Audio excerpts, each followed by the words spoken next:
Inflammation में basically क्या होता है, देखें जो इन्फ्लामेशन है ये आपकी बॉडी का रिस्पॉन्स है, और बॉडी का रिस्पॉन्स किस नतीजे में आएगा, अगर आपकी बॉडी में इरिटेंट्स आए या कोई एलर्जी आए या इन्फेक्शन आए, उसके नतीजे में आपकी बॉडी का क्या होता है, रिस्पॉन्स को क्या बोलते हैं हम, इन्फ्लामेशन बोलते हैं। तो बेसिकली इन्फ्लामेशन का मकसद क्या होता है, नंबर 1 इन्फ्लामेशन का मकसद होता है जिसकी वजह से ये बॉडी का रिस्पॉन्स एक्टिवेट हुआ है, इरिटेंट्स, एलर्जन, इन्फेक्शन, उसको एलिमिनेट करना, to eliminate the cause of cell injury. Number 1, अगर उसकी वजह से कोई डेड टिश्यू बन चुके हैं, उसको रिमूव करना, टू रिमूव द डेड, जिसे हम नेक्रोटिक टिश्यू भी बोलते हैं। और इसको रिमूव करने के साथ साथ क्या करना होता है, आपने इन्फ्लामेशन ने आपको जो हीलिंग प्रोसेस है बॉडी का उसको स्टार्ट करना होता है, to initiate the healing process. अब इन्फ्लामेशन की टाइप्स की बात करें तो 2 टाइप्स होती हैं। नंबर 1 फर्स्ट को बोलते हैं एक्यूट, जो क्या होती है शॉर्ट टर्म होती है, जबकि जो सेकंड होती है उसे क्या बोलते हैं क्रोनिक, जो क्या होती है लॉन्ग टर्म होती है। अब जो आपकी एक्यूट होती है, शॉर्ट टर्म होती है, आपकी बॉडी के लिए बेनिफिशियल होती है। बेनिफिशियल किस वजह से होती है, to remove the cause of cell injury, जिसकी वजह से सेल इंजरी हो रही है उसको रिमूव करती है, इस वजह से बेनिफिशियल है। जबकि हम सेकंड बात करें क्रोनिक की बेसिकली क्या होती है, हार्मफुल होती है। क्योंकि हार्मफुल क्यों होती है, क्योंकि ये लॉन्ग टर्म चलती है। जब ज़्यादा देर चलती है तो क्या होता है, आपकी बॉडी इटसेल्फ ये क्या करेगी, खुद ज़्यादा चलने की वजह से, लॉन्ग टर्म चलने की वजह से क्या होगा, आपके जो इन्फ्लामेटरी प्रोसेस होते हैं वो क्या करते हैं, आपके डैमेज कर देते हैं होस्ट सेल, जिसके अंदर ये इन्फ्लामेशन हो रही होती है, जिसको बॉडी अपने आप को बचा रही होती है, होस्ट। ठीक है। अब फॉर एग्जांपल उसने लिया हुआ क्या, सेप्टिक शॉक में बेसिकली क्या होता है, इसमें इन्फ्लामेटरी प्रोसेस एक्सेसिव हो जाता है, जिसकी वजह से क्या होगा, ऑर्गन खुद डैमेज होना शुरू हो जाते हैं बॉडी के, उसके साथ साथ टिश्यू भी डैमेज होना शुरू हो जाते हैं बॉडी के। अब इसे डिस्कस करते हैं। देखें इन्फ्लामेशन उसने बोला हुआ क्या है, ये बेसिकली रिस्पॉन्स है। रिस्पॉन्स क्या है, किसका, आपकी बॉडी का रिस्पॉन्स है। बॉडी का रिस्पॉन्स क्या होता है, इरिटेंट्स, एलर्जन के नतीजे में। इसका मेन मकसद क्या होता है, to eliminate the initial cause of injury, number 1 चीज़। और दूसरा इसका मेन मकसद होता है to remove the necrotic cells को रिमूव करना। और जो किसके नतीजे में आपके बने हैं नेक्रोटिक सेल्स, आपके जो नेक्रोटिक सेल आपके बने हैं, to remove the necrotic cell, जो रिजल्ट किस वजह से बने हैं, आपकी ओरिजिनल इंसल्ट की वजह से। जो बाज़ ओरिजिनल इंसल्ट का मतलब क्या होता है, एक मखसूस हद तक बॉडी स्ट्रेस बर्दाश्त करती है। जब उसका स्ट्रेस आउट ऑफ कंट्रोल हो जाता है बॉडी का, तो क्या होगा, सेल डेड हो जाते हैं। थर्ड जो इम्पोर्टेंट फंक्शन होता है इन्फ्लामेशन का, जो आपके टिश्यूज़ डैमेज हुए हैं उसको रिपेयर स्टार्ट कर दी जाए, to initiate the tissue repair. जब इसकी टाइप्स की बात करें, 2 टाइप्स हैं। एक्यूट है, जो बेसिकली क्या होती है, आपकी शॉर्ट टर्म होती है, जो बॉडी के लिए क्या होती है, बेनिफिशियल होती है, जबकि जब हम क्रोनिक की बात करें, सेकंड टाइप की, ये क्या होती है, बॉडी के लिए बेनिफिशियल नहीं होती। अब उसने यहाँ पे बात की हुई है कि जो इन्फ्लामेटरी प्रोसेस है, इन्फ्लामेटरी रिस्पॉन्स है इटसेल्फ, ये खुद ही क्या करता है, ये हार्मफुल हो सकता है होस्ट के लिए। कैसे होगा, उसने एग्जांपल दी हुई है सेप्टिक शॉक की।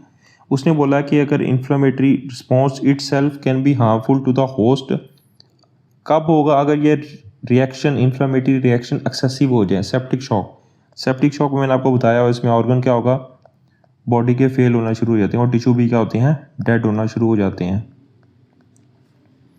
अगर उसने बोला अगर ये इन्फ्लामेटरी प्रोसेस प्रलॉन्ग हो जाए, तो ये इन्फेक्शन परसिस्ट करता है, मौजूद रहता है, फिर इसकी वजह से क्या होता है, पेशेंट को ट्यूबरकुलोसिस हो जाता है। और दूसरा इसका क्या, अगर इनअप्रोप्रिएट हो जाए, इनअप्रोप्रिएट ऑटोइम्यून डिजीज़ की बात की हुई है। इसका मतलब क्या होता है, जो बॉडी होती है ये खुद ही अपने जो हेल्थी टिश्यूज़ होते हैं, हेल्थी टिश्यूज़ पे अटैक कर देती है। जब खुद ही अटैक करेगी, इसकी वजह से डिजीज़ हो जाएगी, जिसे बोलते हैं ऑटोइम्यून डिजीज़, जिसकी एग्जांपल दी हुई है उसने SL ली, systemic lupus erythematosus. Cardinal sign of inflammation, basically cardinal sign क्या होते हैं, ये किसी भी डिजीज़ के प्राइमरी साइन एंड सिम्टम्स होते हैं, जिसकी वजह से हम डिजीज़ को डायग्नोस करते हैं। लेकिन यहाँ पे हम कार्डिनल साइन पढ़ रहे हैं primary sign and symptom of inflammation के, यानी साइन एंड सिम्टम्स प्राइमरी। जो सबसे पहले हमारे पास कार्डिनल साइन है वो कौन सा है, रूबर, देखें रूबर एक ये आपको डिफरेंट टाइप ऑफ नाम नजर आएंगे, रूबर, कॉलर, ट्यूमर, डॉलर, फंक्शनलेसा। देखें रूबर लेटन का एक वर्ड है जिसे हम बोलते हैं, लेटन में रूबर को बोलते हैं रेडनेस बोलते हैं। अब रेडनेस में क्या होता है, ये वेजोडाइलेशन की वजह से होती है। अब वेजोडाइलेशन इसमें कौन कौन से मीडिएटर करवा रहे होते हैं?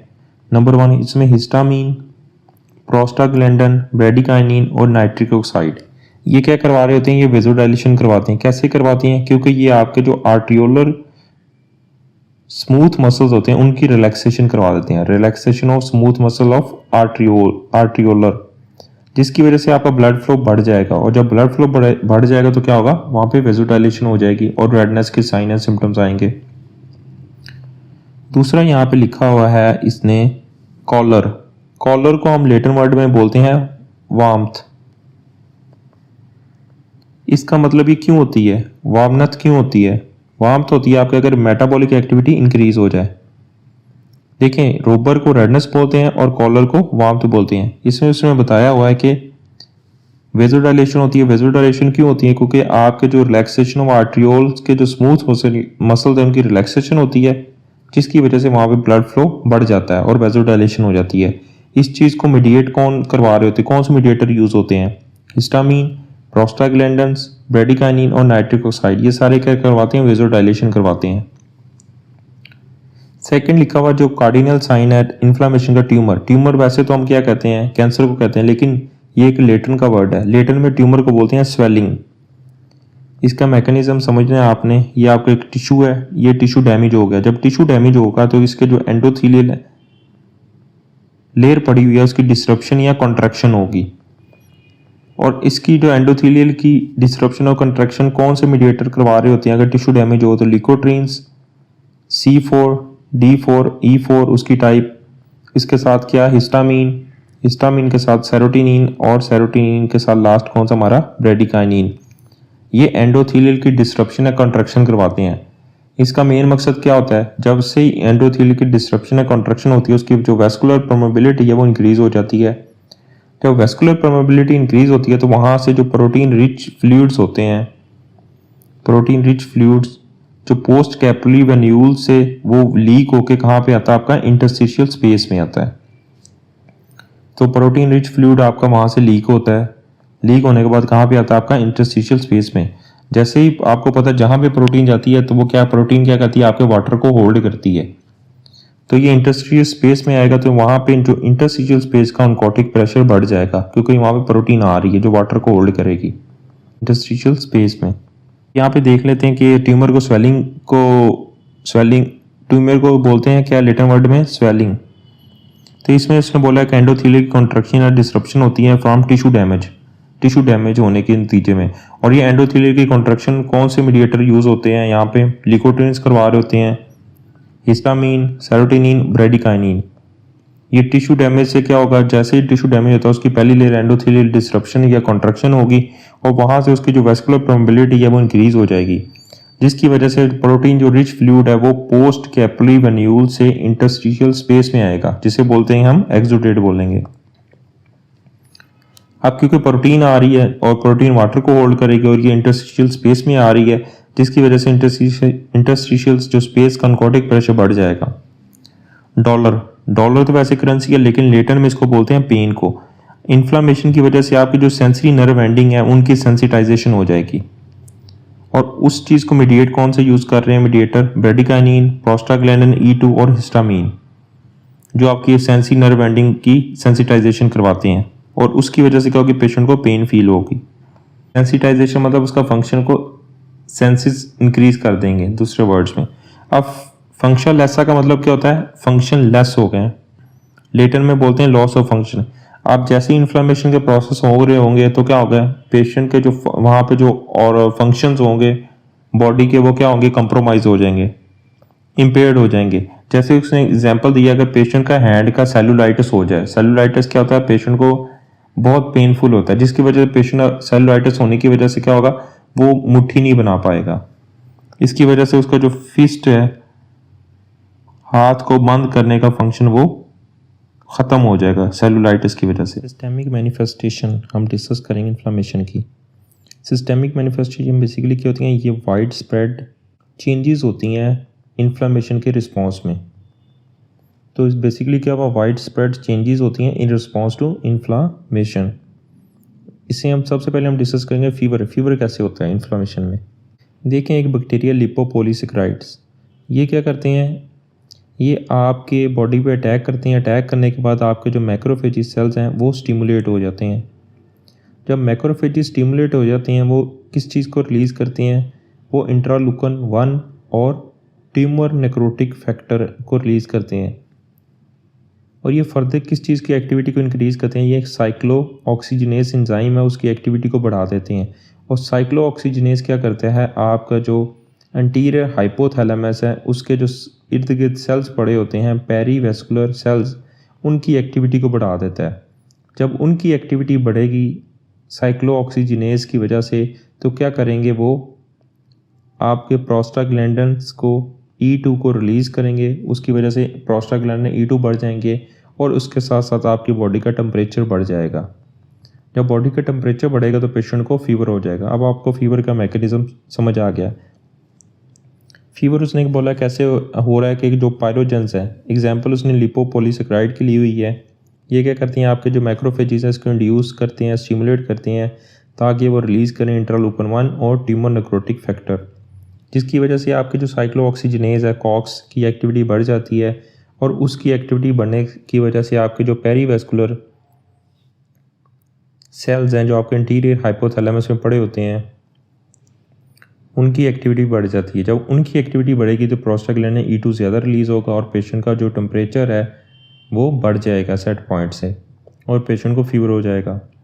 अब ल्यूकोसाइटोसिस का मतलब क्या होता है, increase white blood cells count.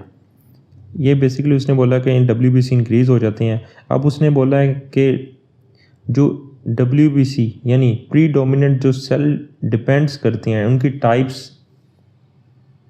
Type of predominant जो सेल डिपेंड करते हैं कौन सी इंजरी हुई है। इसका मतलब क्या है, स्पेसिफिक जो आपकी टाइप ऑफ सेल बॉडी में बढ़ेंगे वो इस चीज़ का क्लू देते हैं कि किसकी वजह से आपकी जो मेन कॉज इंजरी की क्या है। यहाँ पे उसने एग्जांपल दी हुई है कि type of predominant cell depend on inciting agents और इंजरी। जैसे उसने एग्जांपल दिया होगा कि कोई बॉडी में बैक्टीरिया अटैक करता है तो बैक्टीरिया अटैक करने की वजह से बॉडी में न्यूट्रोफिल इंक्रीज़ हो जाएंगे। अगर बॉडी में कोई इन्फ्लामेशन का प्रोसेस होता है तो उसकी वजह से बॉडी में क्या होगा, जैसे यहाँ पे नहीं लिखा हुआ है, एसिनोफिल्स इंक्रीज़ हो जाएंगे। कोई पैरासाइटिक इन्फेक्शन हो रहा है तो उसकी वजह से भी क्या होगा, तो क्या मोनोसाइट्स वगैरह इंक्रीज़ हो जाएंगे। और जैसे उसने लिखा हुआ है कि अगर कोई आपका डेंगू का वगैरह का बॉडी का अटैक होता है उसकी वजह से प्लेटलेट्स आपके डिक्रीज़ हो जाएंगे। ये एग्जाम्पल है।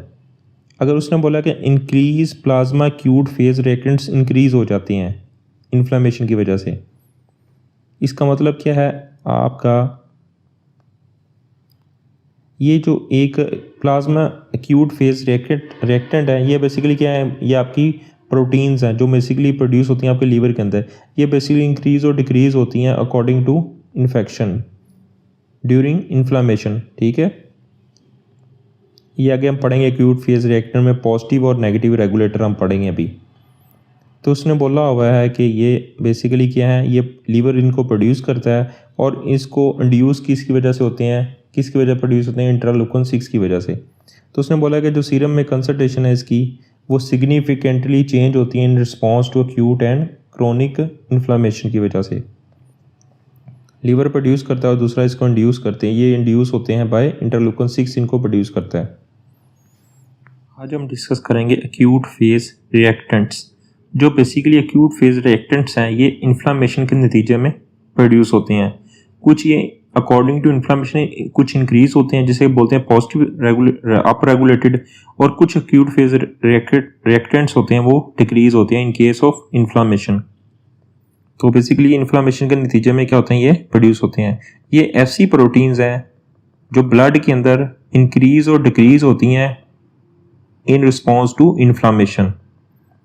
तो प्रोटीन इन ब्लड इंक्रीज और decrease in response to inflammation. सबसे पहले हम देखते हैं CRP, जिसे बोलते हैं सी रिएक्टिव प्रोटीन।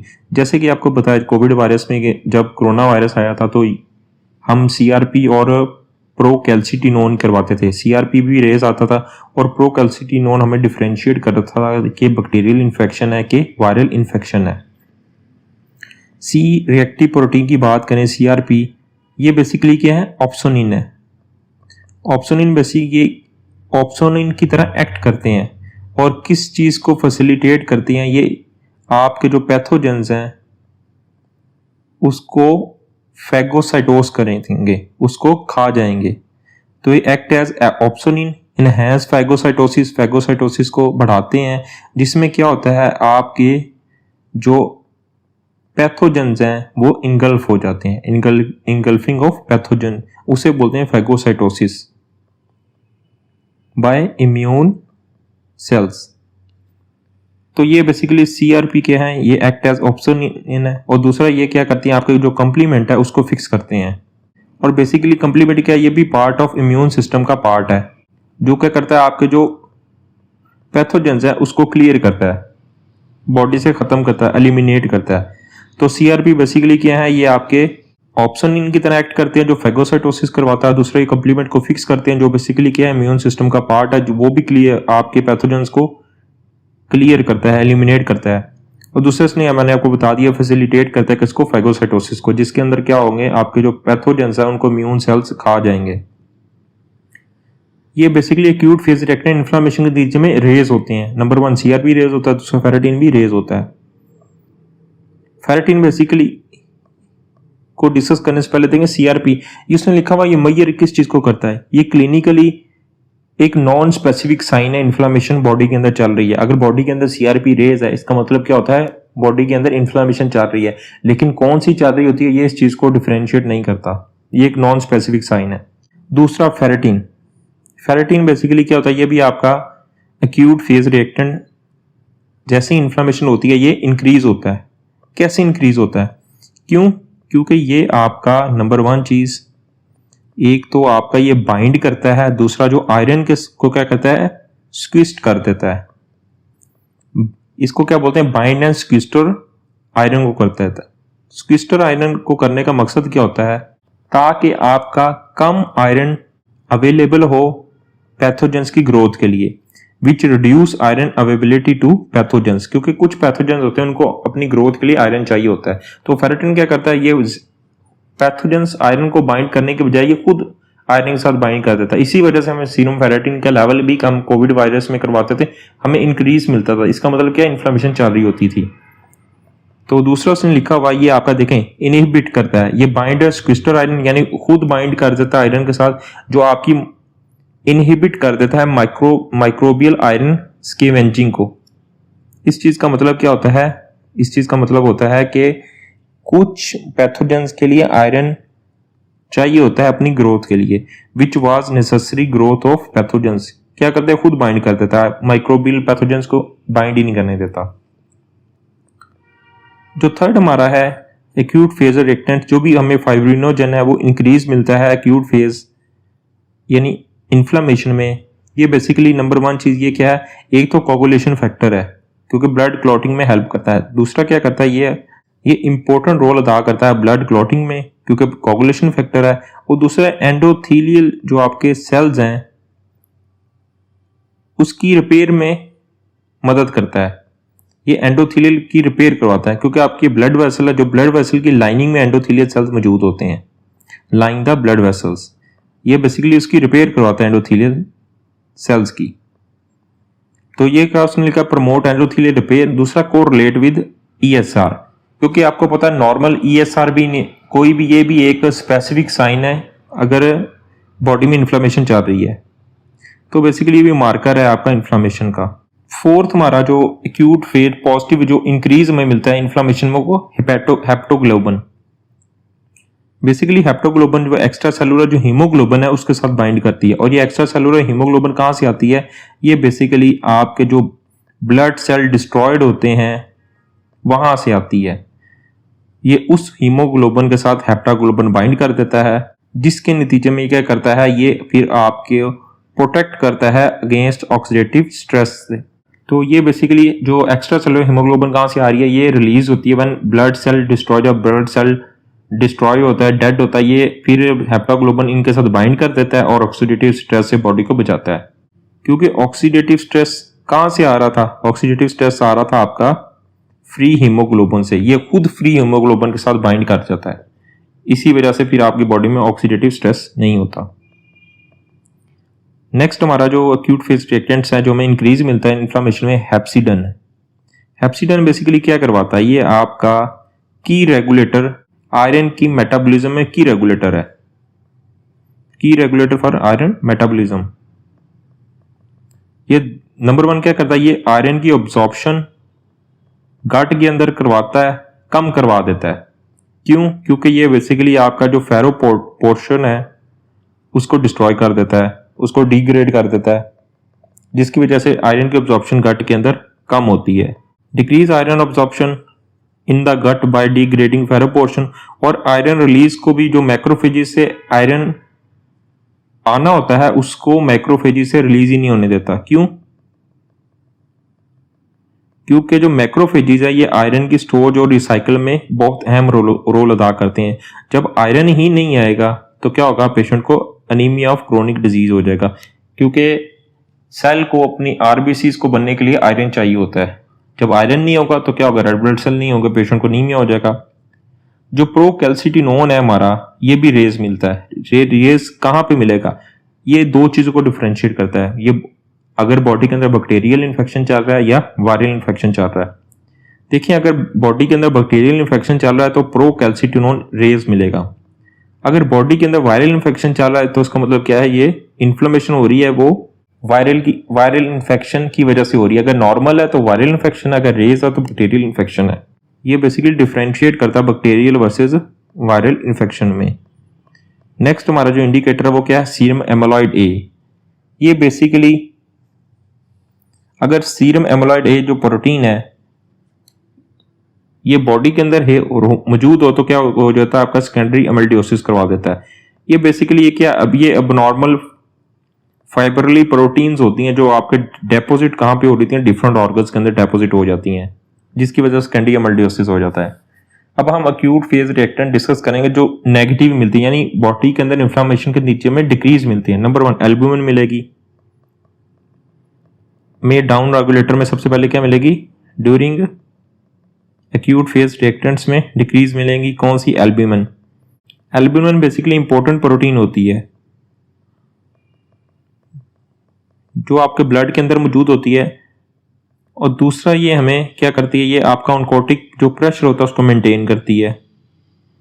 और एल्ब्यूमिन उसने बोला हुआ यहाँ पे क्या करती है, आपका ये रिडक्शन करती है converse amino acids for the positive reactants, यानी ये क्या करती है, कंजर्व करती है अमाइनो एसिड्स को टू प्रोड्यूस पॉजिटिव रिएक्टेंट्स। तो नंबर इसमें इस्तेमाल करने जो एल्ब्यूमिन है ये ट्रांसपोर्ट करती है डिफरेंट टाइप ऑफ प्रोडक्ट्स को। नंबर 1 क्या करती है इसमें, ये हार्मोन्स, ड्रग्स और फैटी एसिड को ट्रांसपोर्ट के लिए यूज होती है एल्ब्यूमिन। नेक्स्ट हमारी जो ट्रांसफेरन है ये हमें भी डिक्रीज मिलेगी अगर इन्फ्लेमेशन चल रही है। ये बेसिकली ट्रांसफेरन ऐसी प्रोटीन है जो आयरन के साथ बाइंड करती है और आयरन को सेल के अंदर ट्रांसपोर्ट करती है। अब देखें इसने लिखा हुआ ये हमें डिक्रीज मिलेगी, ये क्या कहती है, internalized by macrophage to sequester iron. इस चीज का मतलब क्या है, इस चीज का मतलब क्या करती है, ये आपको ट्रांसफेरन एक तो रिड्यूस मिलेगी, रिडक्शन मिलेगी, और ये मैक्रोफेजिस होते हैं जो उनको मदद करती है टू स्क्विस्ट आयरन को पकड़ने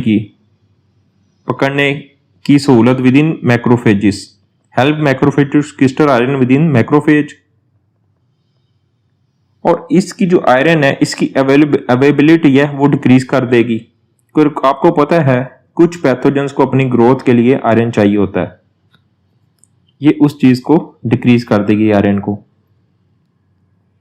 नेक्स्ट हमारी जो है ये क्या है, ट्रांसथेरेटिन।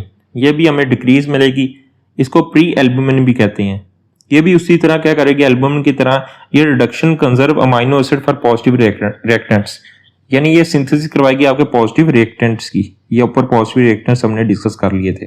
और ट्रांसथायरोटिन बेसिकली क्या करती है, ट्रांसफर करती है थायरॉक्सिन को, और दूसरा रेटिनॉल बाइंडिंग प्रोटीन को ट्रांसफर करती है।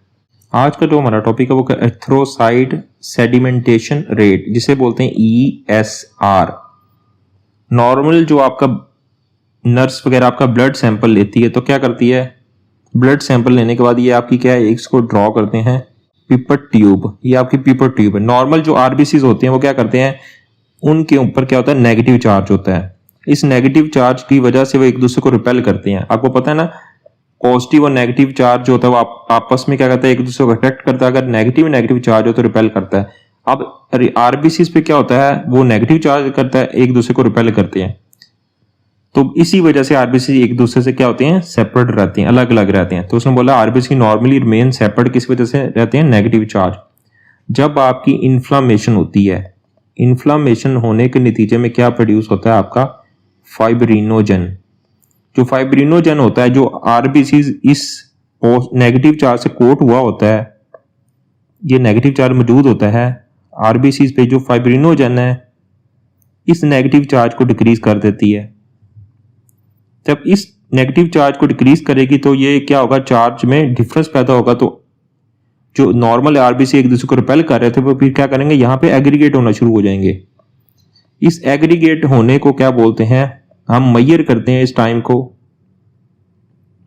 तो ESR बेसिकली इस चीज को इस्तेमाल करते हैं टेस्ट को, कितनी देर में RBCs क्या करते हैं, एग्रीगेट होते हैं। अब इसको डिस्कस कर लेते हैं कि उसने नॉर्मल RBCs उसने बोला है कि रिमेन सेपरेट, एक दूसरे रहते हैं नेगेटिव चार्ज की वजह से। अगर इन्फ्लामेशन होती है, प्रोडक्ट ऑफ इन्फ्लामेशन क्या करता है, इन्फ्लामेशन बॉडी में हो रही है, फाइब्रिनोजन प्रोड्यूस होंगे जो क्या करेंगे, RBCs को कोट करेंगे, जिसकी वजह से उनका नेगेटिव चार्ज डिक्रीज हो जाएगा और RBCs एग्रीगेट होना शुरू हो जाएंगे। और जो डेंसर RBCs एग्रीगेट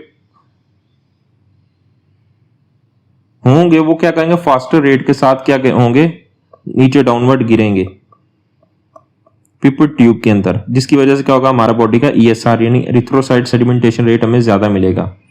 अब ESR को हम को रिलेट करते हैं किसके साथ, को टेस्टिव विद के साथ CRP। आपको पता है C रिएक्टिव प्रोटीन क्या करता है, ये एक बेसिकली मोर स्पेसिफिक मार्कर और इन्फ्लामेशन का है। अगर CRP भी रेज है और ESR भी रेज है, इसका मतलब क्या बॉडी में इन्फ्लामेशन हो रही है।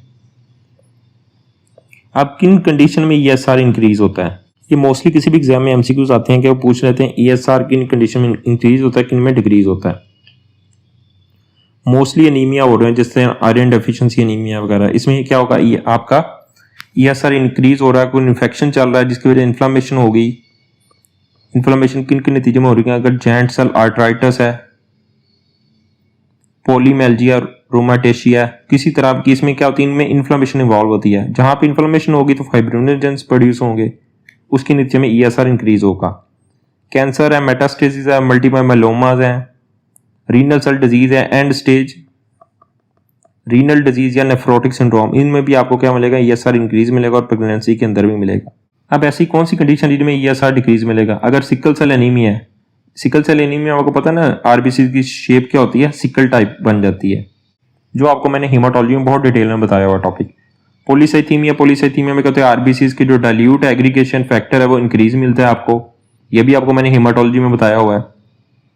अगर हार्ट फेलियर है या मिक्रोसाइटोसिस है और हाइपोफाइब्रिनोजेनीमिया है, इसके अंदर ESR क्या मिलेगा आपको, डिक्रीज मिलेगा। एक्यूट इन्फ्लामेशन को डिस्कस करेंगे हम।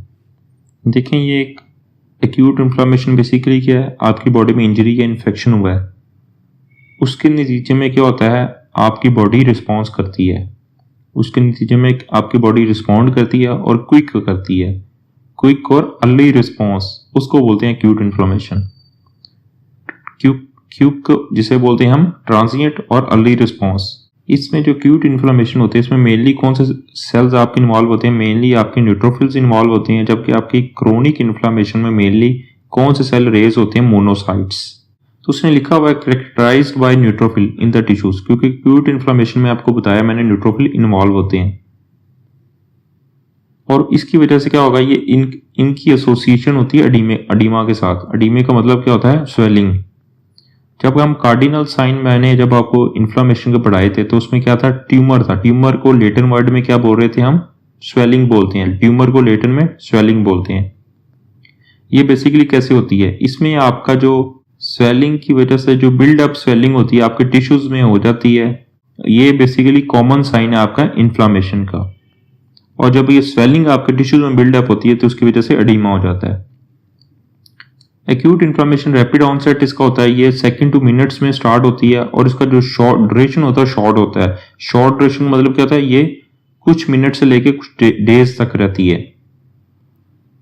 ये बेसिकली एक्यूट इन्फ्लामेशन किस चीज को रिप्रेजेंट करती है, ये रिप्रेजेंट करती है रिएक्शन ऑफ इनिएट इम्यून सिस्टम को रिप्रेजेंट करती है। इनिएट इम्यून सिस्टम है, ये बेसिकली क्या है आपका, ये आपकी बॉडी का फर्स्ट लाइन डिफेंस है। और ये वाला जो इनेट इम्यून सिस्टम है ये लेस स्पेसिफिक रिस्पॉन्स होता है as compare to chronic inflammation.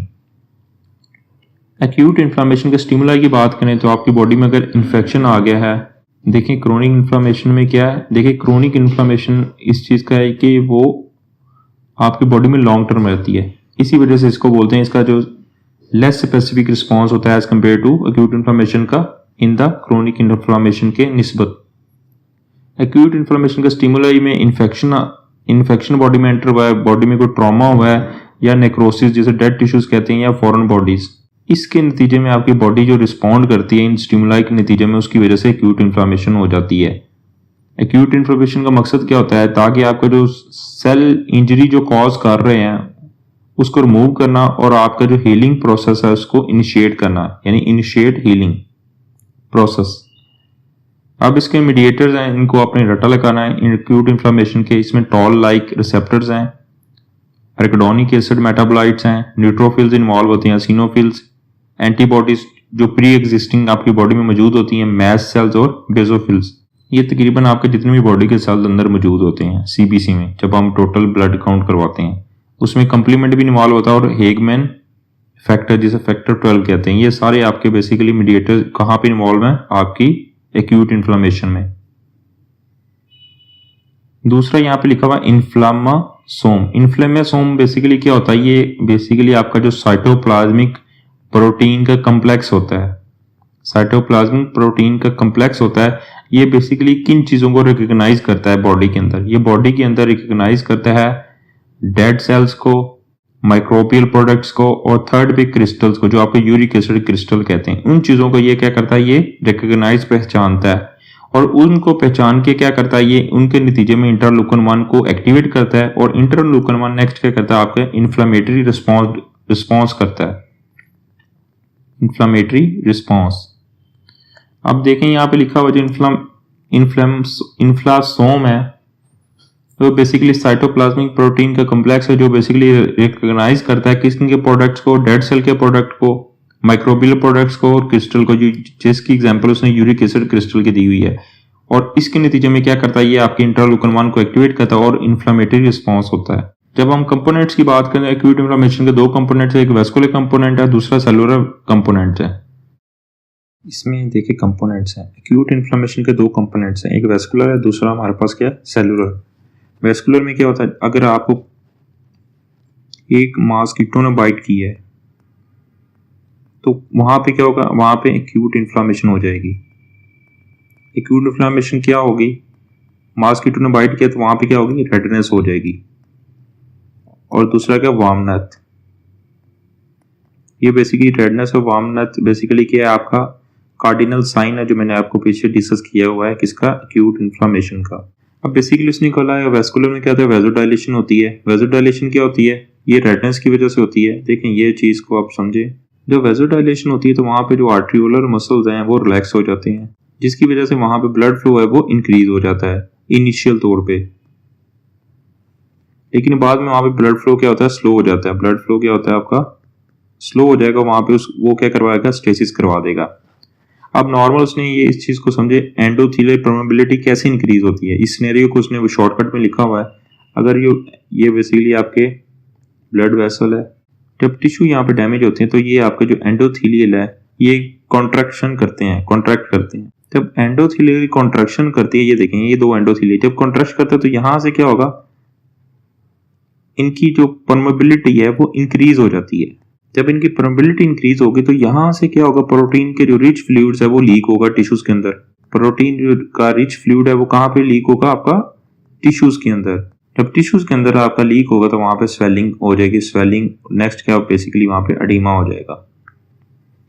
तो उसने यहाँ पे डायरेक्ट लिखा हुआ था कि एंडोथीलियल है, बेसिकली उसकी परमेबिलिटी कैसे इंक्रीज होती है, क्योंकि वहां पे जो आपके टिश्यू डैमेज होने की वजह से यहाँ पे क्या होगा, आपके एंडोथीलियल सेल्स की कंट्रक्शन होती है, कंट्रक्शन ऑफ एंडोथीलियल सेल्स होती है, जिसकी वजह से आपके जो ये वाले मिड वाले इंट्रा एंडोथीलियल जंक्शन है ओपन हो जाते हैं और उसकी वजह से प्रोटीन रिच फ्लूइड लीक होता है और उसकी वजह से स्वेलिंग होती है और एडिमा हो जाता है।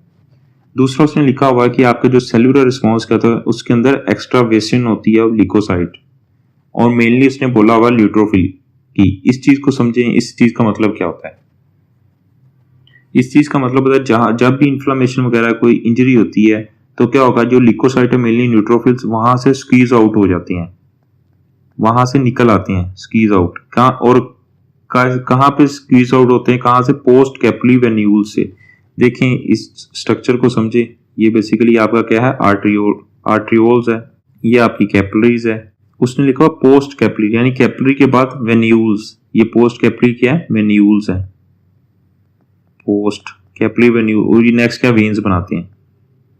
तो यहां से आपके उसने बोला कि आपके न्यूट्रोफिल्स मेनली स्क्वीज होंगे, स्क्वीज होने के बाद कहां पे जाएंगे, इंजरी वाली साइट पे जाएंगे, वहां पे अकामुलेट हो जाएंगे। यहाँ पे लिखा उसने कि वो बेसिकली वहां से स्क्वीज आउट होके यानी एक्स्ट्रावेशन, जिसे squeeze out of leucocyte mainly neutrophils की फ्रॉम पोस्ट कैपिलरी वेन्यूल से, और अकामुलेट कहां पे होंगे, लिकोसाइट जो अकामुलेट मेनली न्यूट्रोफिल होंगे जिस साइड पे इंजरी हुई हो, in the focus of injury.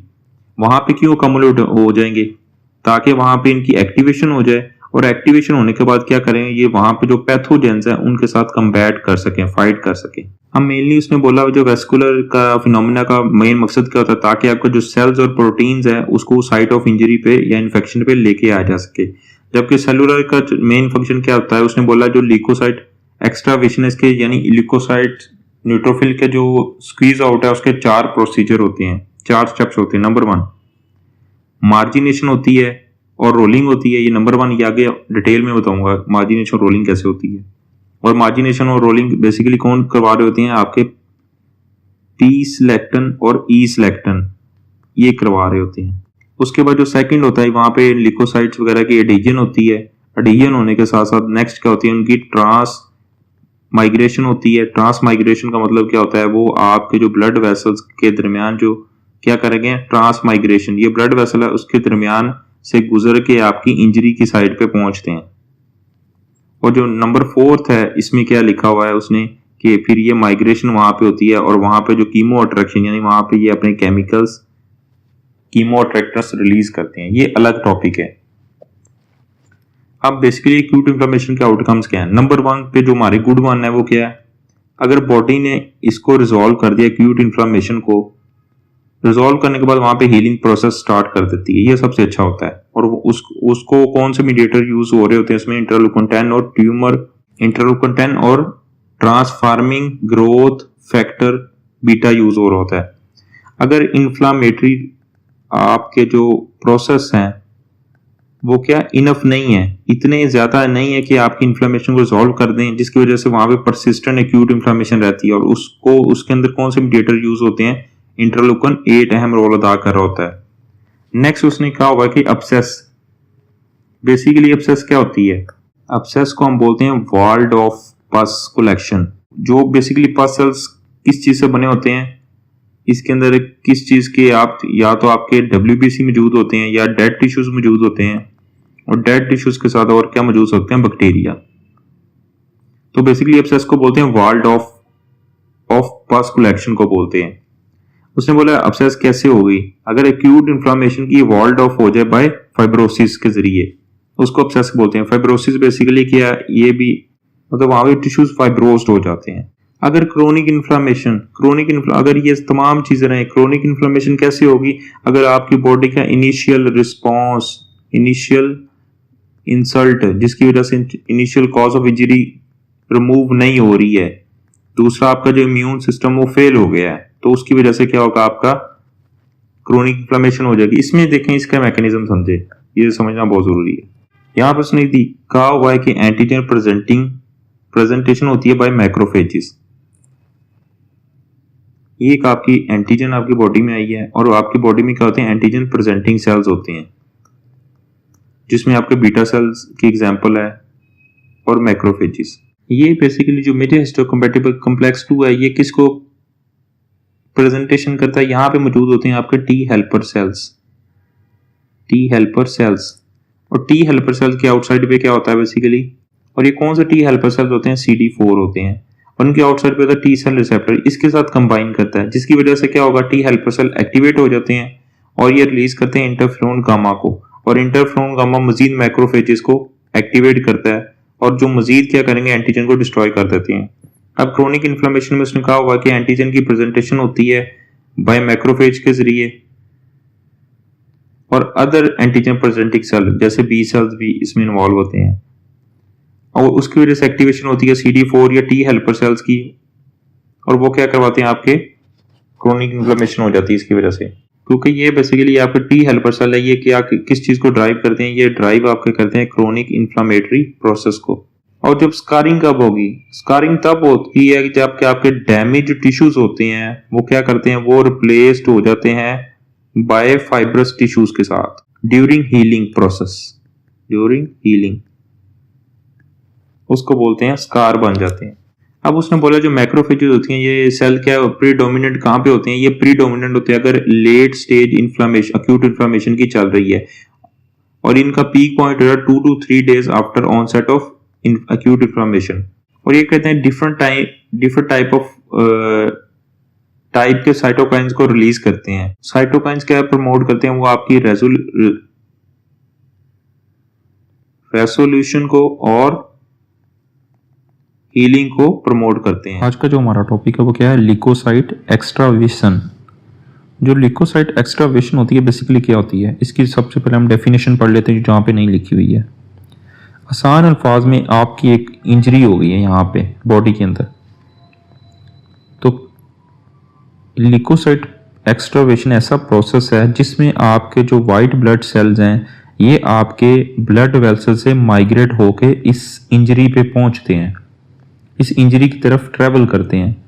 तो process in which blood cells migrate in the blood stream to approach to injury, इसको बोलते हैं, इस प्रोसेस को बोलते हैं ल्यूकोसाइट एक्स्ट्रावेशन। देखें इसमें 4 स्टेप होते हैं। सबसे पहले हम देखेंगे इसमें क्या होता है, मार्जिनेशन और रोलिंग होती है। ये फर्स्ट स्टेप है ल्यूकोसाइट एक्स्ट्रावेशन में। इस चीज़ का क्या मतलब है? जो मेनली इसमें इन्वॉल्व होता है उसमें क्या होते हैं, न्यूट्रोफिल्स इन्वॉल्व होते हैं। तो यहाँ पे PMN पॉलीमॉर्फिक न्यूट्रोफिल ये क्या करता है, ये बेसिकली आपका इनिशियली जहाँ पे इंजरी होती है तो इसका जो फर्स्ट स्टेप में ल्यूकोसाइट एक्स्ट्रावेशन में ये वहाँ पे स्लो डाउन हो जाता है, ब्लड स्ट्रीम के अंदर स्लो डाउन होगा और रोल करेगा। ये आपका एंडोथेलियम है, ये बेसिकली आपका एंडोथेलियल की लाइनिंग है। तो ये क्या होता है, इनिशियली स्लो डाउन होता है, रोल कहाँ पे करता है, लाइनिंग ऑफ एंडोथेलियम। और जो पॉलीमॉर्फिक न्यूट्रोफिल है इसकी सरफेस पे क्या होती हैं, सिलाइल लेविस होते हैं। जो सिलाइल लेविस होते हैं ये आपके जो एंडोथेलियल की सरफेस पे क्या होते हैं, ई सिलेक्टिन के साथ बाइंड करते हैं और पी सिलेक्टिन के साथ। पॉलीमॉर्फिक न्यूट्रोफिल की सरफेस पे सिलाइल लेविस बाइंड किससे करते हैं, एंडोथेलियल की सरफेस पे ई सिलेक्टिन और पी सिलेक्टिन से। सबसे पहले आप देखें एक्स्ट्रावेशन, ये प्रीडोमिनेंटली कहाँ पे होता है, ये पोस्ट कैपरी वेन्यूल्स पे होता है। पोस्ट मतलब कैपरी के बाद जो वेन्यूल्स होते हैं उस पे होता है। इसका ये देखें आपका ये आर्टियोल्स है, आर्टियोल्स के बाद क्या आती है आपकी कैपिलरीज, और कैपिलरीज के बाद क्या आती हैं, वेन्यूल्स आती हैं, वेन्यूल्स के बाद वेन्स बनती हैं। तो कैपिलरीज के बाद जो छोटे छोटे स्मॉल वेन्स होती हैं जिसे बोलते हैं पोस्ट कैपिलरी वेन्यूल्स। जो आपकी एक्स्ट्रावेशन हो रही होती है वो मोस्टली प्रीडोमिनेंटली यहाँ पे हो रही होती है। अब देखें मार्जिनेशन और रोलिंग, फर्स्ट स्टेप मैंने आपको बता दिया है। ये आपका जो ई सिलेक्टन और पी सिलेक्टन है ये एंडोथेलियल की सरफेस पे मौजूद हैं। पॉलीमॉर्फिक न्यूट्रोफिल अपनी सिलाइल लेविस के साथ इनके साथ बाइंड करते हैं और मार्जिनेशन और रोलिंग का प्रोसेस कंप्लीट हो जाता है। अगर सिलाइल लेविस जो पॉलीमॉर्फिक न्यूट्रोफिल की सरफेस पे मौजूद है अगर ये डिफेक्टिव है तो इसकी वजह से कौन सी डिजीज होगी, ल्यूकोसाइट एडहेजन डेफिशिएंसीज की टाइप 2 की डिजीज हो जाएगी, जो इम्यूनोलॉजी में मैंने डिटेल में आपको बताई हुई है। अब देखें, अगर उसने बताया कि सलाइन लेवल्स क्या होता है, डिक्रीज हो जाए तो उसकी वजह से कौन सी डिजीज होती है, लिकोसाइड एडहेजन की डेफिशिएंसी वाली डिजीज हो जाती है, टाइप 2 उसकी। अब ई सिलेक्टन मैंने बोला है कि पॉलीमार्फिक न्यूट्रोफिल एंडोथेलियल की सरफेस पे किससे बाइंड करते हैं, ई सिलेक्टन से। जो अप रेगुलेट उनको कौन कर रहा होता है, ट्यूमर नेक्रोटिक फैक्टर और इंटरलूकन 1। और दूसरा इसके साथ बाइंड करते हैं पी सिलेक्टिंग के साथ, जो आपकी विबल पैलिडे की बॉडी से रिलीज होते हैं। ई सिलेक्ट मैंने आपको बोला है कि ट्यूमर नेक्रोटिक फैक्टर और इंटरलूकन 1 इनको रेगुलेट कर रहा होता है। और आपको पता है विबल पैलिडे बॉडीज कहाँ पे मौजूद होती हैं, एंडोथेलियल सेल्स की सरफेस में मौजूद होती हैं। अब देखिए एक और लिखा हुआ उसने, ग्लाइकेम 1 और CD34। ये बेसिकली क्या है, ये भी एक एडहेजन मॉलिक्यूल है। अब आपकी जो पॉलीमार्फिक न्यूट्रोफिल है जिसे हम लिकोसाइड कहते हैं, उसकी सरफेस पे मौजूद होता है एल सिलेक्टन। जबकि जो एंडोथीलियल है आपकी एंडोथीलियम, इसकी सरफेस पे मौजूद होता है ग्लाइकेम 1। ये आपस में बाइंड करते हैं और ये भी एक एडिशनल एडहेजन का काम करते हैं, बाइंड करते हैं। अब जबकि सेकंड आपको मैंने बता दिया है, इसका जो सेकंड स्टेप है लिकोसाइड एक्सट्रावेशन में टाइट बाइंडिंग होती है। टाइट बाइंडिंग क्या होती है, देखें जो पॉलीमार्फिक न्यूट्रोफिल्स हैं ये आपकी एंडोथीलियम की सरफेस पे टाइट बाइंड करते हैं। इस टाइट बाइंड क्यों करते हैं, ये पहला स्टेप है। नेक्स्ट आपका जो ये नॉर्मली इसका नेक्स्ट क्या होता है, ये आपके जो एंडोथीलियल सेल से ये स्क्वीज होके निकलते हैं, ये उससे पहले वाला स्टेप है, ताकि पहले से अच्छी तरह अपनी ग्रिप चेक कर लें कि मैं निकल सकता हूं कि नहीं निकल सकता। तो इस वजह टाइट बाइंड करते हैं। अब टाइट बाइंडिंग में इनको हेल्प कौन करता है, टाइट बाइंडिंग जो एडहेजन को हेल्प करता है आई कैम जिसे CD54 बोलते हैं और वी कैम जिसे CD106 बोलते हैं। और ये आई कैम और वी कैम कहाँ पे मौजूद है, ये एंडोथेलियल की सरफेस पे मौजूद होते हैं। ये बेसिकली ये स्टेप है बिफोर स्क्वीजिंग। ये स्क्वीजिंग जो लिकोसाइड की स्क्वीजिंग होनी होती है आपकी वाइट ब्लड सेल की एंडोथेलियल सेल से, यहाँ से मतलब वहां से ये उसको फाड़ के निकलते हैं और ब्लड वेसल्स को एग्जिट करके इंजरी की तरफ जाते हैं, उससे पहले टाइट बाइंड कर लेते हैं। और अगर उसने बोला है कि CD18 इंट्रीगन सब यूनिट डिक्रीज हो जाए, उसकी वजह से कौन सी डिजीज होती है, लिकोसाइड एडहेजन डेफिशिएंसी की टाइप 1 की डिजीज हो जाती है। दूसरा उसने बोला कि CD11 और 18 इंट्रीगन्स, LFA1 और MAC1 और VLA4 इंट्रीगन, ये सारे कहाँ में मौजूद होते हैं, ये आपके लिकोसाइड के ऊपर मौजूद होते हैं। जबकि एंडोथेलियल की सरफेस पे कौन से मौजूद होते हैं, आपके आई कैम और वी कैम। और लिकोसाइड के पे मौजूद होते हैं CD11, 18 इंट्रीगन, LFA1, MAC1, VLA4 इंट्रीगन। ये आपस में बाइंड करते हैं, ये एडहेजन मॉलिक्यूल्स हैं।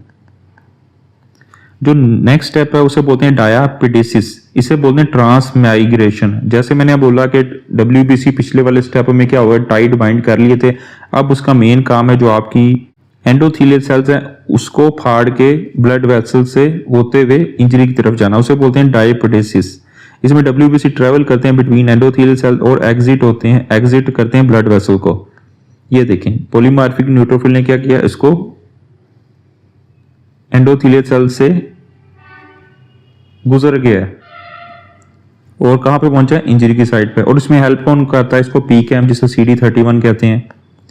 अब माइग्रेशन बेसिकली क्या है, WBC सेल्स हैं, अब उसने क्या किया, उसको फाड़ तो दिया है, ब्लड वेसल को एग्जिट करके उस इंजरी पे पहुंच गए हैं।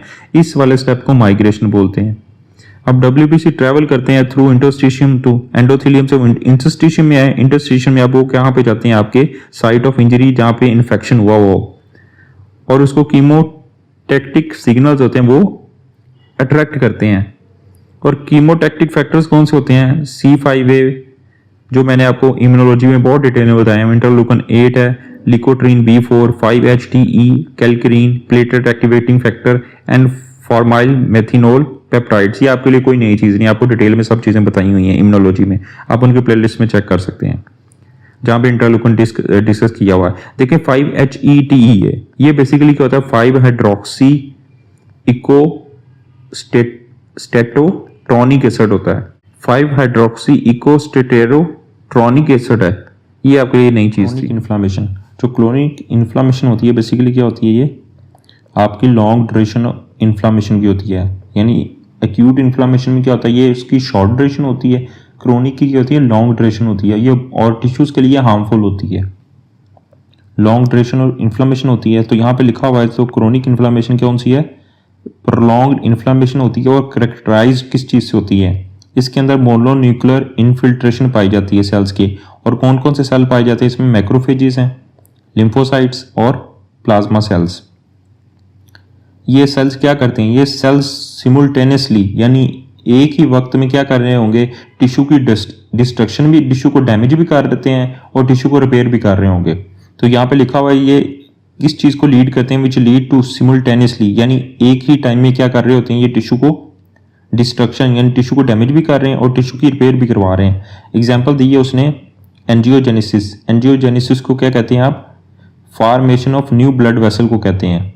एक टाइम में ब्लड वेसल की फॉर्मेशन भी करवा रहे हैं, उसके साथ ये एक ही टाइम में फाइब्रोसिस भी करवा रहे होते हैं। फाइब्रोसिस का मतलब होता है स्कार फॉर्मेशन को बोलते हैं।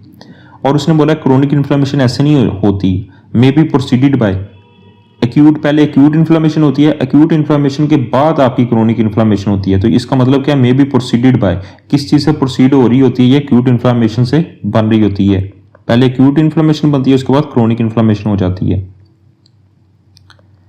अब इसकी हम स्टिमुलाई की बात करें तो देखें, अगर कोई भी परसिस्टेंट इन्फेक्शन रह रहा है, यानी आपकी बॉडी से एलिमिनेट नहीं हुआ है, आपकी बॉडी में ऐसा इम्यून सिस्टम फेल हो चुके हैं जिसकी वजह से इन्फेक्शन परसिस्ट हो चुका है, रह रहा है, तो परसिस्टेंट जो होती है इन्फ्लामेशन, वो क्या कॉज करती है, किस वजह से हो रही होती है। अगर बॉडी के अंदर ट्यूबरकुलोसिस है, ट्रैपिनो पैलिडम है जो सिफिलिस करवाता है, ट्रैपिनोमा पैलिडम, अगर कोई सर्टेन फंजाई वायरसेस हैं, ये क्या करवाते हैं, ये परसिस्टेंट इन्फेक्शन होते हैं, क्रोनिक इन्फ्लेमेशन करवाते हैं। और ये कौन सी टाइप 4 हाइपर सेंसिटिविटी की एग्जांपल्स हैं, इसकी वजह से टाइप 4 हाइपर सेंसिटिविटी हो जाती है, जो आपको इम्यूनोलॉजी में मैंने डिटेल में बताया हुआ है, टाइप तमाम हाइपर सेंसिटिविटी की टाइप्स को। अगर बॉडी में ऑटो इम्यून डिजीज़ है, वो भी क्रोनिक इन्फ्लेमेशन करवाता है। अगर बॉडी को प्रलॉन्ग्ड एक्सपोजर हो रहा है बॉडी का टॉक्सिक एजेंट्स, कौन से, सिलिका की एग्जांपल दी हुई है, जो कौन सी डिजीज का करवाता है, सिलिकोसिस करवा देता है। और ये अगर कोई फॉरेन मटेरियल है, ये तमाम चीज़ें क्या करवाती हैं, क्रोनिक इन्फ्लेमेशन करवा देती हैं। अब इसके मीडिएटर्स की बात करें तो जो मैक्रोफेजेस सेल्स हैं वो डोमिनेंट सेल्स होते हैं क्रोनिक इन्फ्लेमेशन में, macrophages are the dominant cells. अब मैक्रोफेजेस और टी सेल्स का इंटरेक्शन होता है, जब मैक्रोफेजेस और टी सेल का इंटरेक्शन होगा तो उसकी वजह से क्रोनिक इन्फ्लेमेशन होती है।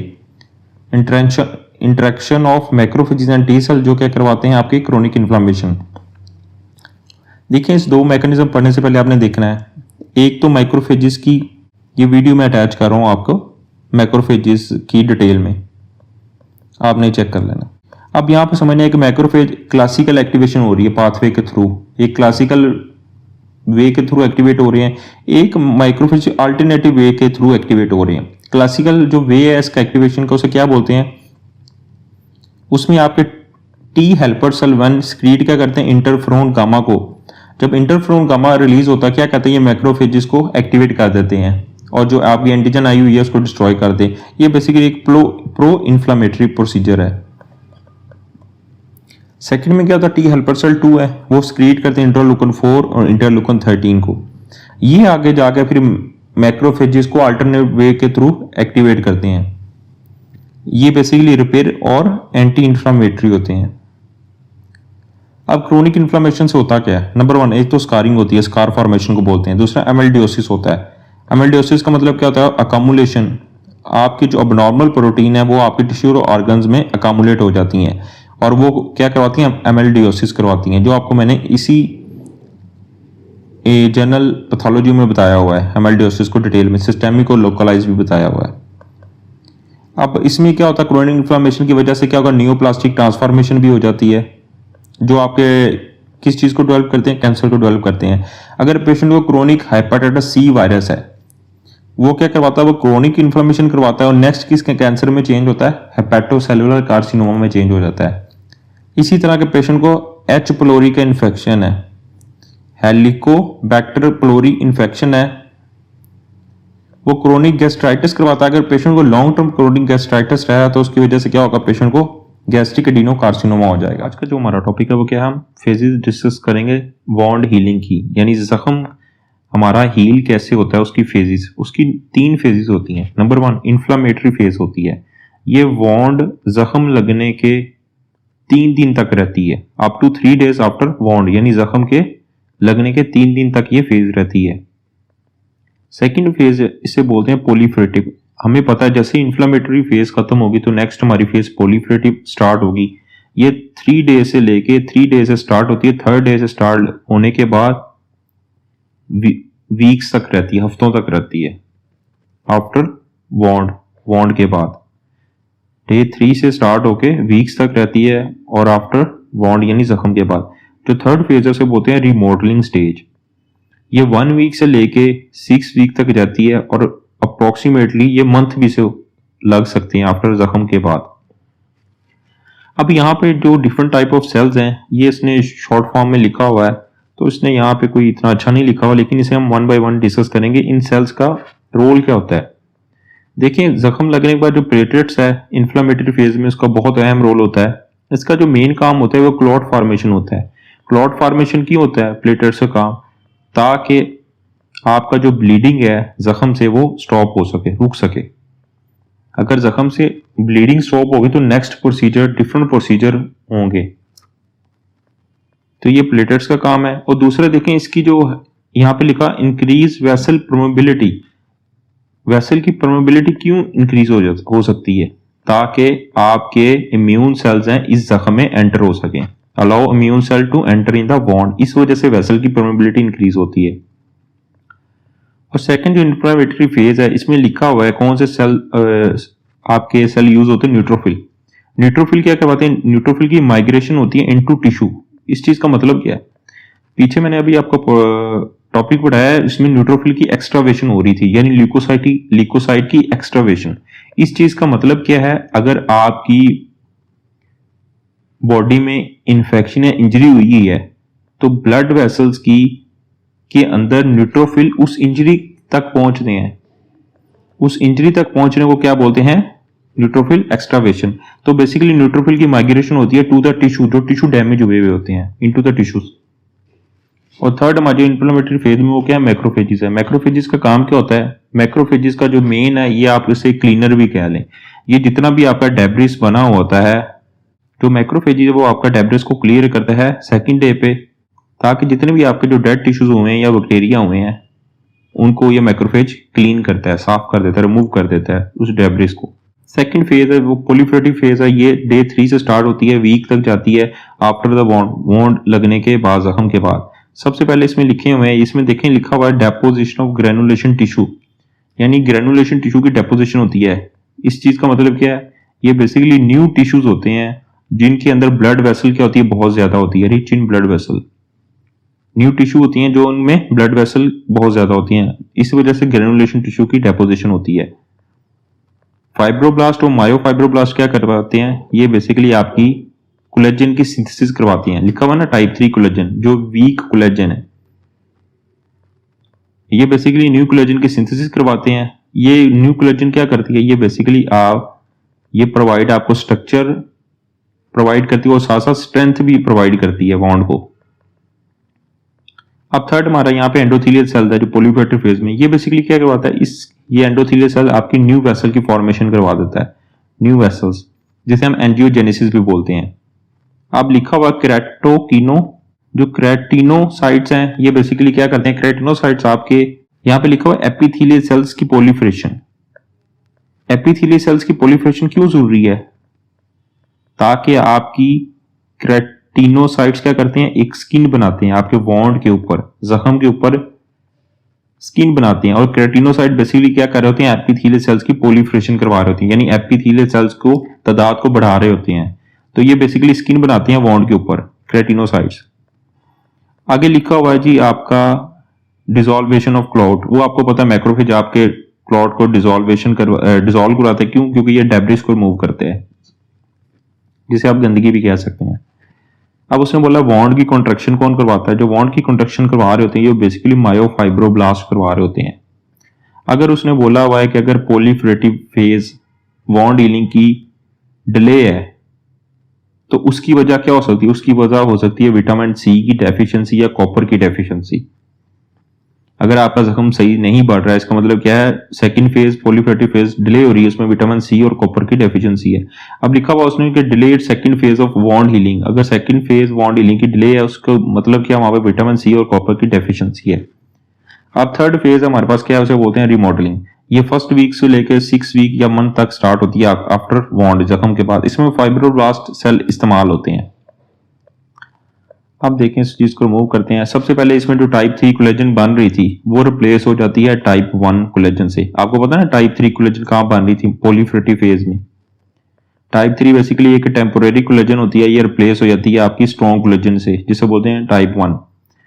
इसकी वजह से क्या होगा, आपके जो टिश्यू की टेंसाइल स्ट्रेंथ है वो बढ़ जाती है। इस चीज का मतलब क्या है, ये ऐसी एबिलिटी होती है, एबिलिटी टू रेसिस्ट पुलिंग, यानी आपके जो न्यू टिश्यूज बनते हैं आफ्टर जो बॉन्ड के दौरान वो ज्यादा सख्त बनते हैं, उसको रेसिस्ट पुलिंग के दौरान जैसे पुल करते हैं ना, वो उसको रेसिस्ट करते हैं। और इसमें लिखा हुआ कोलेजिनेज एंजाइम, जो कोलेजिनेज एंजाइम है बेसिकली जो टाइप 3 कोलेजन बनी हुई थी उसको ब्रेक डाउन करवा देता है ताकि वो टाइप 1 में चेंज हो सके। तो बेसिकली कोलेजिनेज के लिए क्या चाहिए होता है, इसके लिए जिंक चाहिए होता है तो इसको फंक्शन प्रॉपर करने के लिए। अगर जिंक की डेफिशिएंसी है तो क्या होगा, कोलेजिनेज नहीं बनेगा, जो आपकी टाइप 3 की कोलेजन को ब्रेक नहीं कर पाएगा, वो ब्रेक नहीं कर पाएगा तो टाइप 1 में चेंज नहीं हो पाएगी स्ट्रॉन्ग कोलेजन में। तो उसने लिखा हुआ है कि अगर जिंक की डेफिशिएंसी हो जाए तो क्या होगा, बेसिकली आपकी टाइप 3 फेज जो है बॉन्ड हीलिंग की वो स्लो हो जाएगी। अब एमसीक्यूज क्या आता है, एमसीक्यूज जितने भी कॉम्पिटिटिव एग्जाम है प्रोलिफरेटिव फेज को पूछते हैं कि डिले क्यों है, क्योंकि उसमें विटामिन सी और कॉपर की डेफिशिएंसी है। सी से विटामिन सी और सी से ही कॉपर है नमूने की। रिमॉडलिंग क्या है, बेसिकली यार का जिंक की डेफिशिएंसी होती है इसमें, तो ये फेज इस वजह से डिले होती है।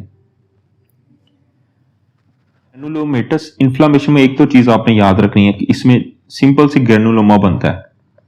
ग्रैनुलोमा बेसिकली क्या होता है आपका, ये collection of microscopic immune cells की कलेक्शन होती है जो किस चीज के इर्द गिर्द बनता है।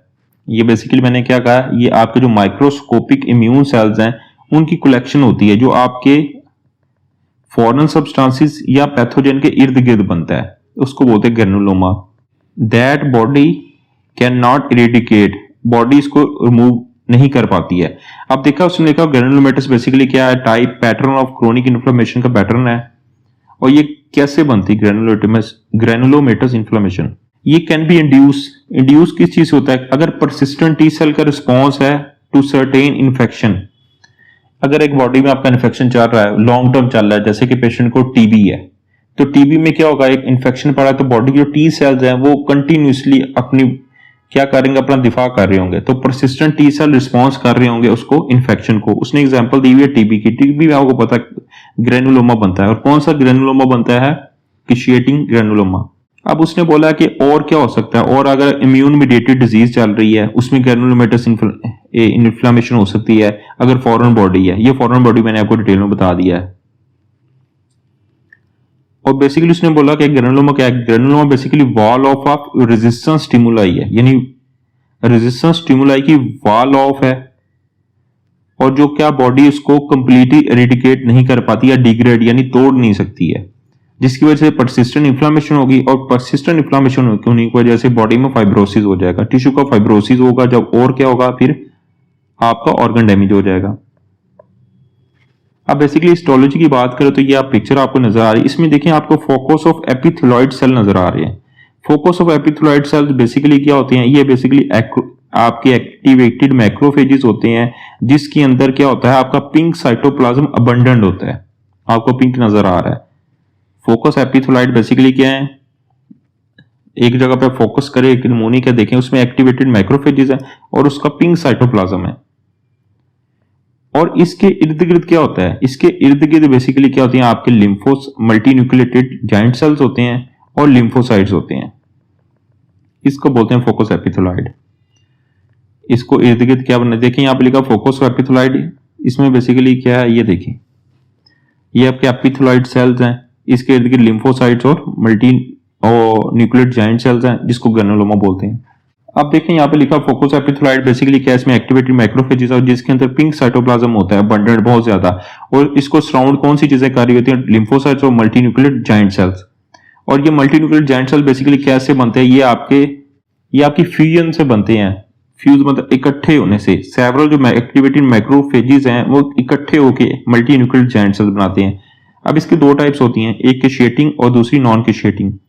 कैशिएटिंग में क्या होता है, बेसिकली आपका जो सेंटर में क्या होती है, नेक्रोसिस हो रही होती है। और जबकि नॉन कैशिएटिंग में याद रखें इसमें सेंटर में कोई भी नेक्रोसिस नहीं हो रही होती। अब कैशिएटिंग इसमें बेसिकली सेंट्रल नेक्रोसिस हो रही होती है, और ये हमें कहाँ पे मिलेगा, ऐसे इन्फेक्शन में मिलेगा जहां पे अगर कोई टीबी पेशेंट को जा रही है उसमें कैशिएटिंग ग्रेनुलोमा मिलता है या कैशिएटिंग नेक्रोसिस मिलती है, और फंगल में चल रहा होती है। अभी हम डिटेल में पढ़ेंगे। फंगल में बेसिकली क्या होता है, कैशिएटिंग ग्रेनुलोमा। नॉन कैशिएटिंग में कहां पे मिलता है, जहां पे सेंट्रल नेक्रोसिस मिड में नहीं होती है, ये हमें नॉन इन्फेक्शन एटियोलॉजीज में मिलता है। जैसे कि नॉन कैशिएटिंग ग्रेनुलोमा कहां पे मिलता है, जो मोस्टली कॉम्पिटिटिव एग्जाम में क्वेश्चन पूछे हैं, सार्कोडोसिस में, क्रोन, मोस्टली सार्कोडोसिस का पूछते हैं, क्रोन डिजीज में भी मिलता है नॉन कैशिएटिंग ग्रेनुलोमा। अब इस पिक को समझें, ये आपको पिक आई थिंक डिफिकल्टी लग रही है तो, लेकिन आपको समझाता हूं। देखिए एंटीजन प्रेजेंटिंग सेल की एग्जांपल दी हुई है, तो उसमें हमारे पास फॉर एग्जांपल लेते हैं बी सेल, और यहाँ पे हमारे पास क्या है, एंटीजन एक आई है। एंटीजन जो आई है, जो एंटीजन प्रेजेंटिंग सेल्स हैं, इसने इस एंटीजन को इनगल्फ कर लिया है। आई थिंक ये पिक डिफिकल्टी मैं आपको अलग से ड्रॉ करके बताता हूँ। देखें ये एक एंटीजन है, एंटीजन आपकी बॉडी पे अटैक किया, आपकी बॉडी में क्या होंगे, एंटीजन प्रेजेंटिंग सेल्स होते हैं। तो इस एंटीजन को, जो एंटीजन प्रेजेंटिंग सेल्स हैं, फॉर एग्जांपल बी सेल्स, उसने इसको इनगल्फ कर दिया। इसको इनगल्फ करेगी और इसको क्या करेगी, छोटे छोटे फ्रेगमेंट्स में चेंज कर देगी। छोटे छोटे फ्रेगमेंट्स को चेंज करने के बाद इसको अपनी सरफेस पे क्या होता है, मेजर हिस्टोकम्पैटिबल कॉम्प्लेक्स 2 MSC क्लास 2 होता है, उसके जरिए छोटे छोटे फ्रेगमेंट्स को शो कर देगी, शो पीस उनको हो जाएगा बॉडी पे। तो बॉडी में क्या होंगे, टी हेल्पर सेल्स घूम रहे होंगे, जिसे हम CD4 कहते हैं। उन टी हेल्पर सेल पे क्या होता है, टी सेल रिसेप्टर TCR होता है, वो इस MSC क्लास 2 के साथ बाइंड करता है। उसके बाद ये टी सेल क्या, जो बॉडी में घूम रहे थे, एक्टिवेट हो जाते हैं।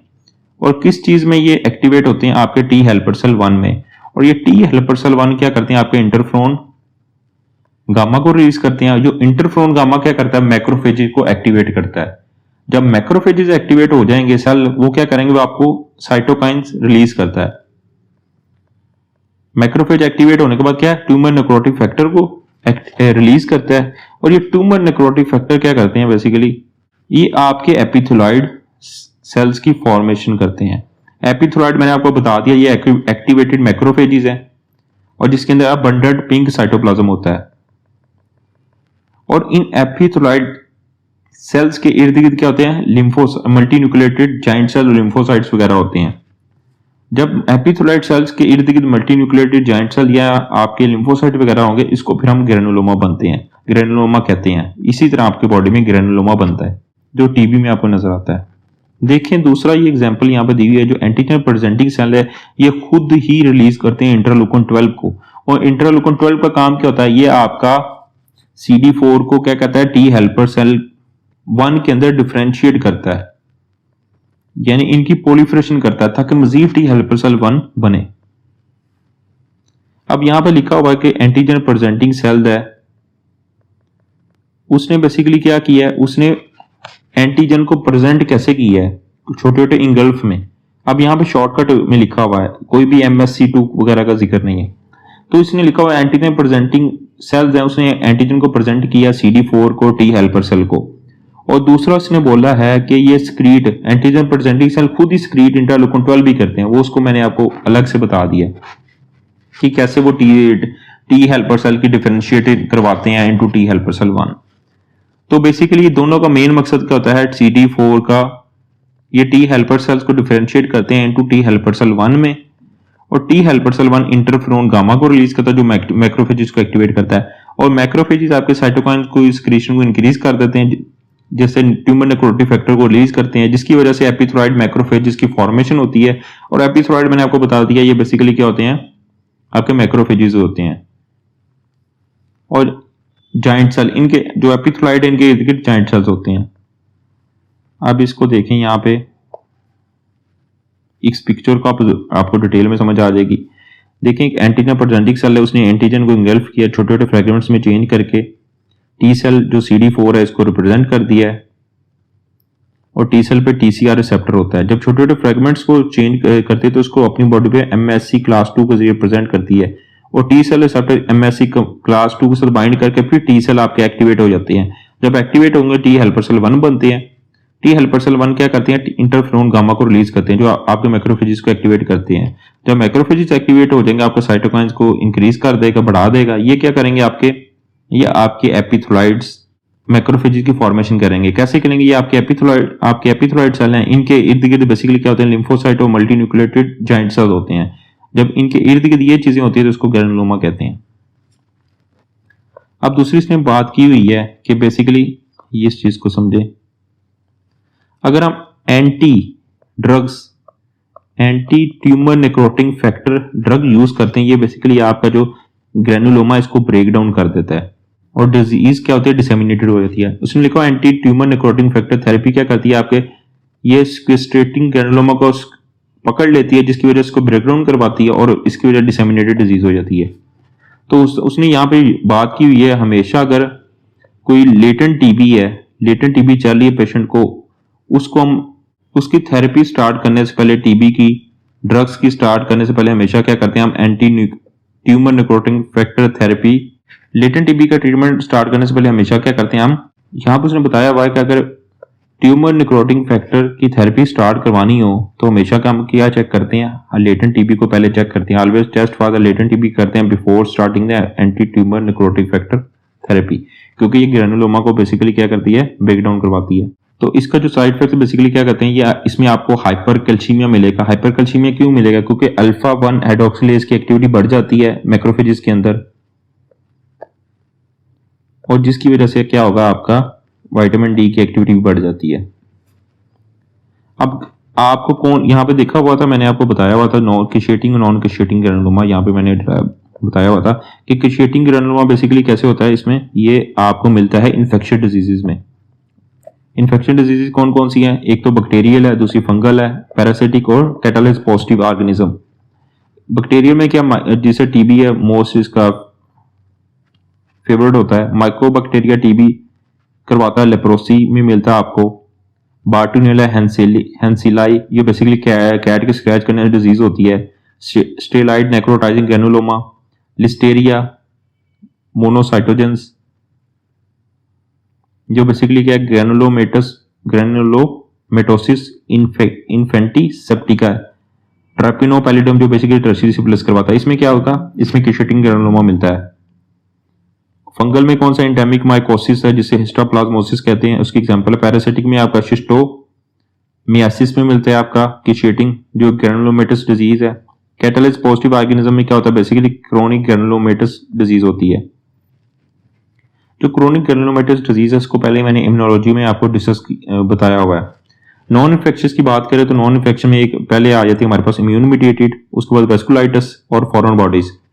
इम्यून मीडिएटेड में आपके पास सार्कोइडोसिस होता है जिसमें आपको नॉन किशेटिक ग्रैनुलोमा मिलता है। क्रोन डिजीज है, प्राइमरी बिलियरी कोलांजाइटिस है, सब एक्यूट जिसे डिक्वेरियन ग्रैनुलोमेटस थायराइडाइटिस भी कहते हैं। ये आपको मैंने एंडोक्रिनोलॉजी में बताई हुई हैं डिजीजेस। वेस्कुलाइटिस में क्या है, बेसिकली ग्रैनुलोमेटस विद पोलेंजाइटिस मिलता है, और एसिनोफिलिक ग्रैनुलोमेटस विद पोलेंजाइटिस, और जायंट सेल आर्टराइटिस और टाकायासु आर्टराइटिस। इनमें तमाम चीजों में मकसद के इसमें नॉन किशेटिक ग्रैनुलोमा मिलता है। फॉरेन बॉडी में बेरिलियोसिस, टेलकोसिस, हाइपरसेंसिटिव न्यूमोनाइटिस, इसमें क्या मिलता है, नॉन इन्फेक्शन यानी नॉन किशेटिंग ग्रैनुलोमा मिलता है। हमारा टॉपिक है वो स्कार फॉर्मेशन। देखें एक बॉडी है, बॉडी का हमारे पास क्या होता है, एक नेचुरल प्रोसीजर होता है। किस चीज का, आपका एक नेचुरल वे होता है बॉडी का ताकि हीलिंग और रिपेयरिंग द डैमेज स्किन।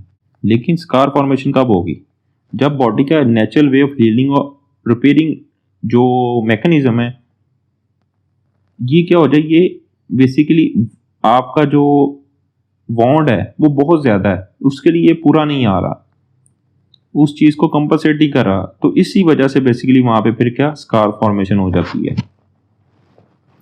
क्योंकि बॉडी होती है वो इस काबल नहीं होती, क्योंकि आपका जो इंजरी होती है इतनी स्वेयर होती है, तो बॉडी इस काबल नहीं होती कि आपके ये ओरिजिनल टिश्यूज की रीजनरेट कर सके। तो बेसिकली स्कार फॉर्मेशन कब होती है? जब रिपेयर, व्हेन द बॉडी का जो रिपेयर है या healing process can not be accomplished, complete नहीं किया जा सके by cell generation alone, cellular cell की जनरेशन अकेले से। इसमें क्या होता है फिर नॉन रीजनरेटेड सेल्स होते हैं जो अक्यूट और सिवियर अक्यूट या क्रोनिक इंजरी की फॉर्मेशन में बनते हैं। वो बेसिकली नॉन रीजनरेटिव सेल्स होते हैं। वो बेसिकली उनको चीज़ों को रिप्लेस कौन करता है? कनेक्टिव टिश्यूज रिप्लेस करते हैं। कनेक्टिव टिश्यू बेसिकली क्या है? एक फाइब्रस टिश्यू की एग्जांपल है, फाइब्रस टिश्यूज जो बेसिकली क्या करते हैं? आपको स्ट्रक्चरल सपोर्ट फ्राहम करते हैं बॉडी को, स्ट्रक्चरल सपोर्ट। ये क्या है? 70 to 80% जो टेंसाइल लेंथ है टिश्यूज की, यानी ताकत है, पुलिंग रेजिस्ट, अगर हम टिश्यू को रेजिस्ट कर रहे हैं, बेसिकली पुल कर रहे हैं, वो रेजिस्ट कर रहा होता है, उसको बोलते हैं टेंसाइल लेंथ।